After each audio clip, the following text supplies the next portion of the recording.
Hello, I'm Stuart. Before we start, we want to share that this video uses AI for graphics and voice, but all the information is manually researched by our team. Here in the video, we will share the details for the F1TV New Version Available error. The error reads, "This version of F1TV is no longer supported. Please download the latest version." As per our research, the error mainly comes on Android devices such as Android phone, Android TV and Android tablets. Users have shared that as soon as they open the app, it shows the message about a new version being available, but when they are taken to the Play Store, there is no update option. According to our research, the error may come because of any system glitch or outdated app version. In some cases, it may also occur due to the system not syncing with the latest app version available on the Play Store.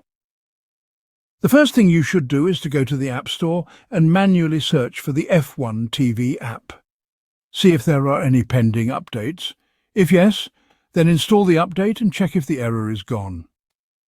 If there is no update for the F1TV app, then shut down your phone and wait for around 5 minutes. After that, restart your phone and check the App Store again for any new updates for the F1TV app. If still no update is shown, then check if your device firmware is outdated. If yes, update your firmware and see if the issue is resolved. If you previously sideloaded the app, then you may need to do the same again to get the latest version. Simply uninstall the current version, download the latest APK file, and sideload it again. Then check if the error is fixed. If none of these steps work, then the error might be from the server's end. In this case, we suggest waiting for some time and trying again. Meanwhile, you can try using the F1TV app on any other device like a PC, Roku, etc. Thanks for watching. This is all we have for the error. If this video helped, don't forget to like, share and subscribe. Have any questions or issues? Drop them in the comments below. See you in the next one.